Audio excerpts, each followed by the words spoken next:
Welcome to episode 45 of the Twig Snapper Podcast. Today I'm joined by David Ling. David played a 24-year pro career. How you doing today, David? Good. Yep. Thanks for coming on. There's a lot to talk about, and obviously we can't talk about everything. So there's only one thing I want to mention in regards to the beginning of your career, the OHL, which you had a really good OHL career.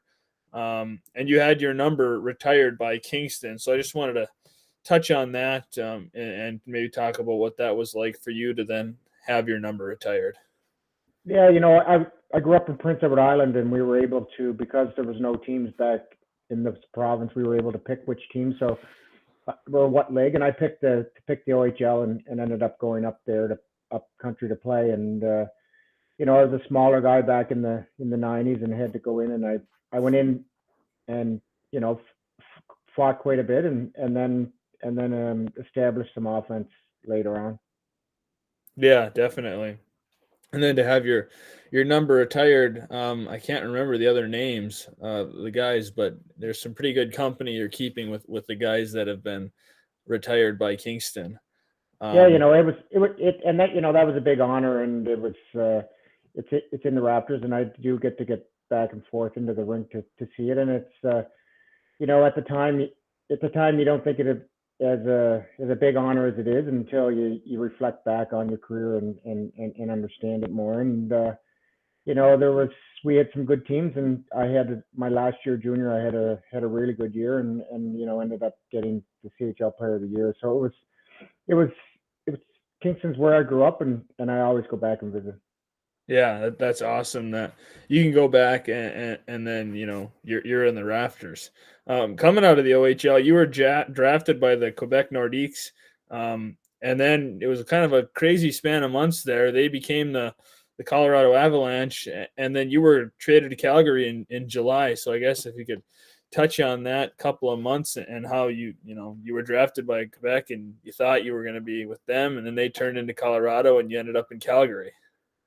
Yeah, so it was we couldn't reach an agreement with Quebec, Colorado, and there was a two year window, and then you go back in the draft. So right before the 2 years was up, they ended up trading me to Calgary and reaching a deal with them before I entered back into the draft.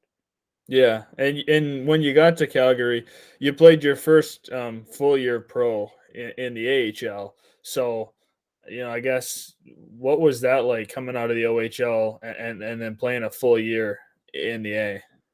Well, it was I was 20, and I had no fear, and I probably should have. And I went in and I ended up being put in a pretty good situation in St. John, Calgary's farm team, and having being able to get the opportunity. Sometimes you don't get much ice, and I got to be able to step right in and get some power play time, and ended up having a pretty good rookie year. Yeah, and you weren't there for too long before you were then traded to Montreal. You bounced around a lot in your career, and Montreal is where you had your NHL debut. So a first NHL game is obviously pretty memorable for most guys. So do you remember yours pretty clearly? Yeah, it was Hockey Night in Canada against the Bruins, and I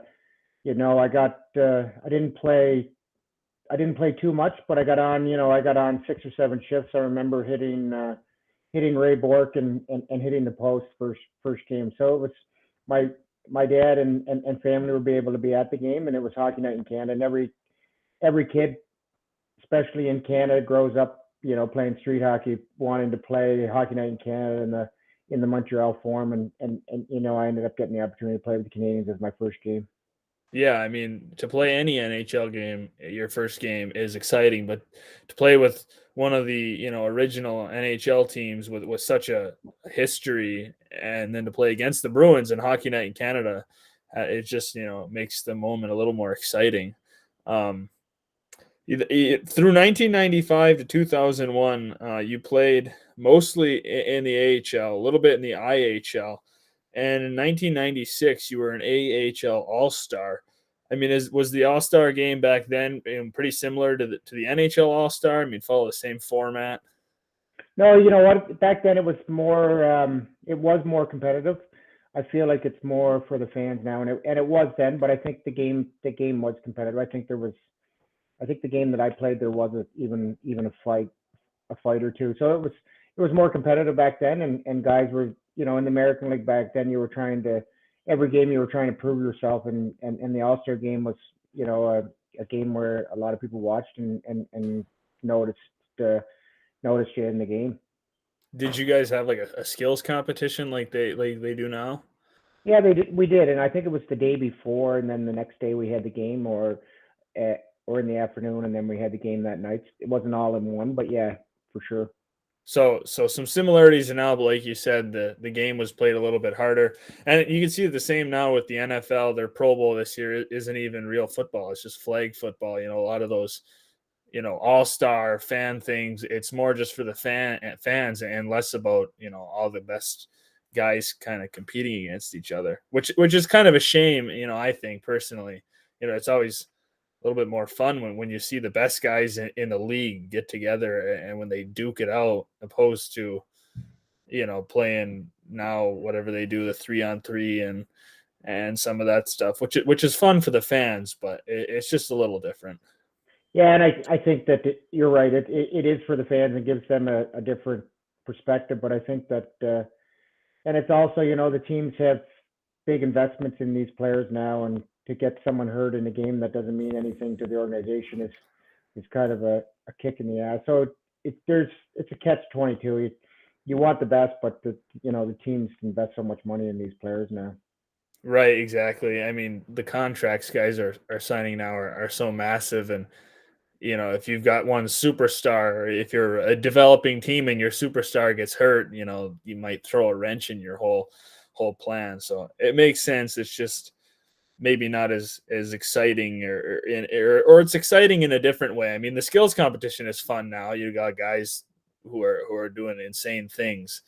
It's just, obviously the game is changing in many different ways from when you played to now. Um, but in 2002, 2003, you played your first stretch of quite a few NHL games. You played 35 games with the Columbus Blue Jackets. So what was it like to, finally, after quite a few years of AHL and IHL, you had your game in Montreal, but now you finally got a little stability in the NHL. Yeah, it was a little bit different. I had opportunities to go to Europe and at 26, 27, and I said, you know what, I still want to see if I could crack a NHL lineup and give it a few more chances, and it ended up paying off that way because I did get to play parts of 3 years up in Columbus and one full year, and so to have that opportunity, it was to be there day in day out the whole year is way different than just coming up for a game and going back down. You feel more comfortable, you feel at home, you feel part of the team, and you're just not filling in. Yeah, and then you played 50 games with them in 2003, 2004. Columbus, they were a newer team at that time, one of the newer expansion teams, right?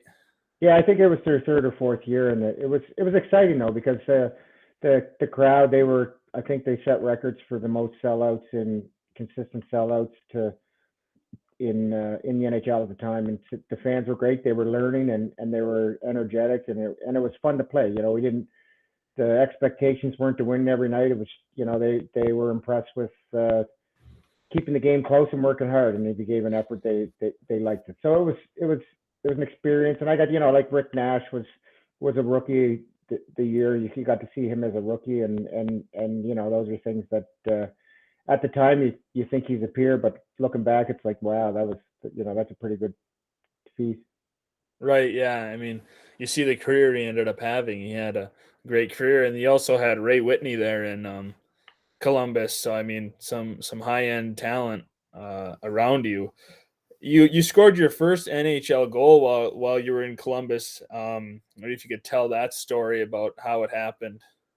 Well, it was actually on a guy it was against Dallas. It was going, it was an off a face-off rebound, and I just went to the net and put the rebound in. So it was exciting. It's one of those things where you think might not come, and then it comes, and it's another surreal moment. Everyone dreams of scoring and in the NHL, and I got to, and then a few games later, I ended up scoring on Patrick Waugh, which one of my 4 goals was on Patrick Waugh. So that's pretty exciting. I get to tell my kids I scored on one of the best. Yeah, exactly. I mean, to score against anyone in the NHL is something you can brag about and something to be proud of and something not everyone can say. But then when you score against one of the best goalies, and some people would argue the best goalie ever, it just cherry on top of the Yeah, Sunday. it is surreal, and you do look back and go, like I'm a hockey nerd and I love it, and I look back as a fan and go, wow, that's awesome. Yeah, I mean, at the time, did you think about it in the same way as you do now? Well, you're young, and you're on cloud nine, and you're happy, and you're excited, but it doesn't sink in like it does when you reflect back on your career, and chatting with guys and the next teammates, and things like that come up. Yeah, it doesn't. Sometimes it doesn't sink in until the moment's passed and you look back on it. Yeah, Um, at the time you're young and dumb and bulletproof, and you don't really you don't really let things sink in. right. Do you have any, stories that stick out from your time with Columbus? Maybe something really funny or a crazy game or any really memorable moments from your time there? Well, one of the stories that I talk about it a lot, it happened. Gerard Gallant was our coach, and I remember. I'm not sure what happened the game before against Nashville, but he called me, Jody Shelley, and Tyler Wright in, and he said, "You guys are starting. We never started, but he said you guys are starting, and you're not coming off the ice till you all fight." So I think we all 3 of us fought within 4 seconds. So it's one of those. That was one of the stories I like to tell. It's kind of behind the scenes, and then it happening on the ice. Do you know why he decided to make that decision? No, I think that they were taking runs at maybe even Nash or the game before, or there was a cheap shot, and it was just one of those ones where we're gonna stick back up. It was a home crowd, and it was going to add some excitement right off the bat. Yeah, yeah, that's a good one. So you guys all kind of just dropped the gloves as soon as you could. Well, we knew that you get suspended on the second fight, but so we did play paper scissors rock to see who got to go first, second, and third. That's good. I love that. And then after your time, you're switching gears a little bit in the NHL. You played all over the world. You played in Russia, Switzerland, Finland, Italy, and the UK. Out of all those countries, where was your favorite to play? Well, they all had their pros and they all had their cons. I think that Russia, the skill, the hockey level was really high. The money was good. The country was interesting for a while, but it was dangerous, and all the stories you hear are true. And and then I was in a ski town in Italy that was beautiful but really small, and for 7 months it was kind of got long, but was still a great place to play. And again, language is English is the second language in most of those countries besides England. So England was the most similar to Canada English language wise, so it made it the easiest. But there was bits of every country that I loved, and there was parts of every country I didn't like. Do you think that out of all those leagues, Russia was the most competitive, or would the Finnish one have been competitive, in the same rights? They were all a different style of hockey. I think the Russians had the best skill. I think they had a lot of players that were playing in Russia and making a lot of money in Russia that basically NHL teams really couldn't afford to bring them over, or they wouldn't come over to take a pay cut. And Switzerland was 3 or 4 imports, and it was good hockey, and it paid well. And Finland, I think, they had some really talented players in that league, and it's the most the style of that game, up and down and physical, is more the North American style, and I enjoyed that part of Finland the best. Is the style of hockey. It was more body contact and more confrontations than the other countries. Was it hard to adjust to those other styles of play that weren't like the North American style? You know what? For me, a lot of players from league to league find it difficult transitioning, and they can play in some leagues and they couldn't play in other. I adapted, I think, because I wasn't a very fast player, and I knew how to play the game at my pace and slow the game down to my pace, and that was universal with all the leagues. I don't think that I had to, some leagues are east to west, north to south, and I don't think that I had to change my game more so than others would have to, just because I was slow and played a style that fit. Yeah, definitely. In the EIHL while you were in the UK, you had a great year, posted big numbers, and you were player of the year there. Um, what was that like for you? You left North America, you'd been playing in all these other leagues, and then you find, some good success and you end up being player of the year. Yeah, I went over there. As you can tell by the World Championship, the English players in the English league were getting better at the time, and they were in Division One in the World Championship, so that the hockey got a lot better, and it was really good hockey. But the reason I went over there is because at the time they were giving you an opportunity to take your masters in school to give me something to do after hockey, and I went there and did that. But we ended up having a really good team, and I think they call it the Triple Crown, where the regular season, the playoffs, and the Challenge Cup, which is just an organized tournament amongst the four best teams, and we won all three of them, and it just doesn't happen very often that the Triple Crowns won, and we won it. And I got some personal success and some team success, and we won the championship, and it was one of the most memorable years of my career, really, because of the winning. Yeah. So you originally went over there, to play hockey and to get your MBA, but then you ended up having some success along the way. Yeah, and England's is a great country. Any chance I get to go back, I love to go back. It's a lot like the eastern part of Canada, and the people are friendly, and I really enjoy it. When you were in all of these different countries, did you do much sightseeing, much traveling around? I did. I tried to do some. I look back and go, I should have done this, should have done that, should have. There was a lot of things that I probably should have done more of, but I did get a chance to see a lot of the places that I was in, and I like to learn the way that the locals lived, and that way more so than sightseeing in a way. I like intermingling with the local crowd and learning the culture that way. Yeah. Did you when you were in England, did you have a chance to get over to Ireland at all? Yeah, there was a team in Ireland, so we would go over there. I didn't go over there as solely to visit, but we would play over there, and I ended up getting to St. Paddy's Day in Dublin there one year. Yeah, I can imagine that'd be a good time. There's so many pubs, and it's got to be a city with a lot of nightlife. I In high school, we had a travel club. You could join, fundraise, and take a trip. And my year when I joined, we went to England, Ireland, and Wales. And Dublin was an awesome city. I'd love to go back now that I'm of the age to drink and be able to go to some pubs, and just all the history there would be awesome.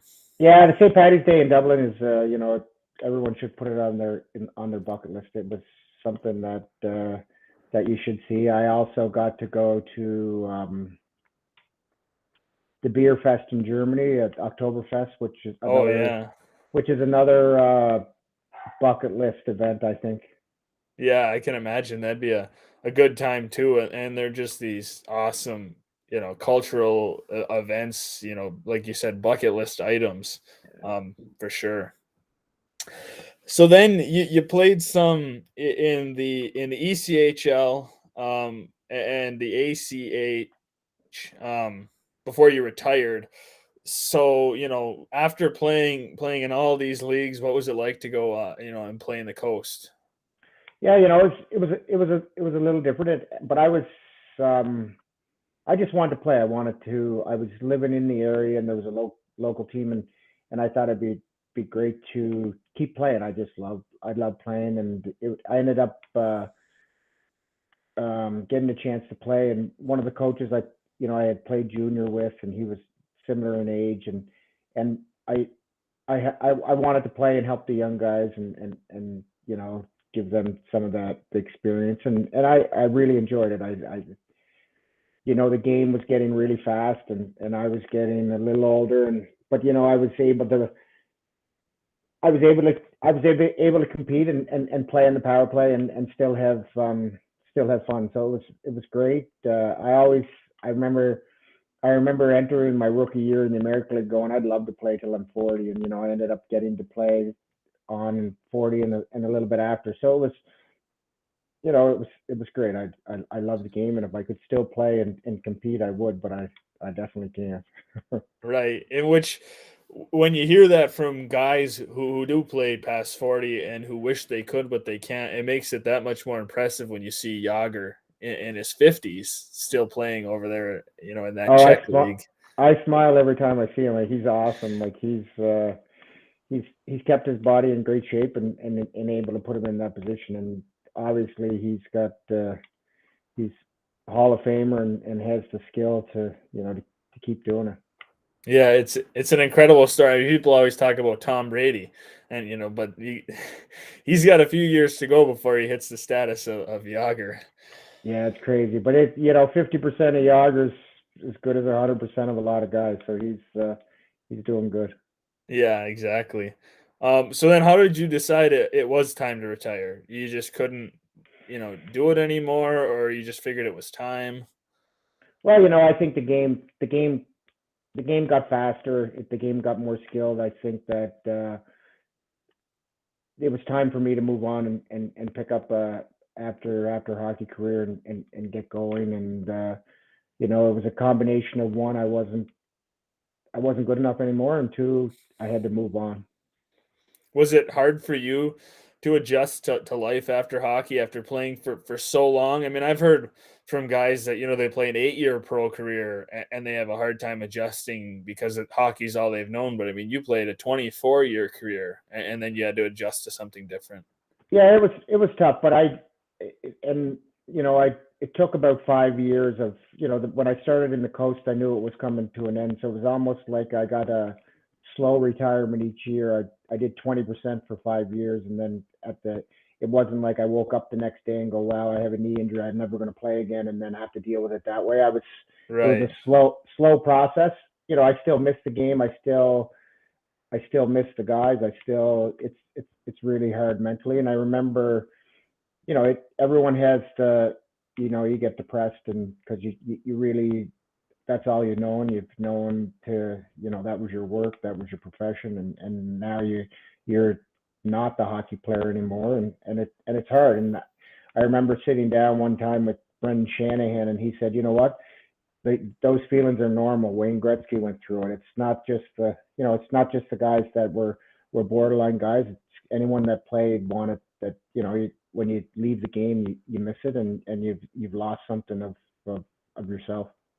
Yeah, that had to have helped a little to hear it from a guy, of his status, and then him to just say like, hey, everything you're feeling, everybody feels it. It had to have helped a little bit. Yeah, and it did, and it just puts it in perspective that it's just not you on an island by yourself. But the other thing that helped was, the opportunity that I was able to get some schooling to set myself up with a better job, or more sustainable job, than someone that didn't have any schooling, which I think would made it a lot tougher. Where if you're struggling financially as an ex player, I think it would add, you know twofold to your depression, that now you're struggling financially, and you're not playing, and now you have the outlook isn't as good. Right. Yeah. There's a lot that can go into, that retirement, but the fact that you were set up to continue working, and like you said, you didn't just have an injury and you have to live with it that way. Um, I had a couple weeks ago Jim Thompson, who played with the Kings and the Capitals and a number of other teams, and when he was in Anaheim, he said that he injured his shoulder and the doctor told him you're never going to play again, and he had a hard time with that. So I Yeah, can't imagine. I think that would be harder. I think I've always thought that way, where it would be like I left the game. The game got too good. I knew that it was coming, and I was able to prepare a little bit longer. I think that if I had to wake up one day and go, "Oh my God, I'm not playing anymore," it'd be a lot more devastating and a lot more harder on your brain and recovery of that part. Yeah, definitely. It's nice that you were able to kind of ease yourself out of it while still playing a little bit. Um, So why don't we wrap it up here with just maybe a favorite hockey memory and anything from your pro career, your junior career, something that just sticks out for you as something that's I guess your favorite memorable hockey moment. You know, it your first NHL game. Well, it starts out you want to be drafted, then you want to have your first NHL game, then you want to score your first goal. And I think that until you do the one, the next one's not as important. So I think that being drafted in the NHL was a turning point. You got that much closer. Then you play your first game, and then you score your first goal. I think those were the most memorable hockey stories, along with the championship in England, and and but when I look back on my career and reflect on it, it's the buddies and the friends that you made throughout. I'm friends with coaches and players and trainers and office staff still to the day, and social media allows you to stay in touch a lot more than it used to, and I think those are the most memorable things that I can take from the game. Right. I mean, everyone wants to, like you said, get drafted, score, play an NHL game, and you got to check all those boxes. But yeah, everything I've heard from hockey players at every level, it's the social aspect, and hockey is the hockey community is a small community. Everybody knows everybody. Everybody's connected somehow, which is it's just really cool. And I've noticed that doing this podcast. So many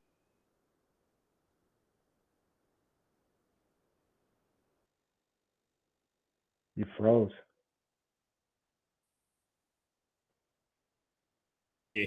guests. Thank Thank you you very much. for It's joining me in this episode of the glad to be podcast. on.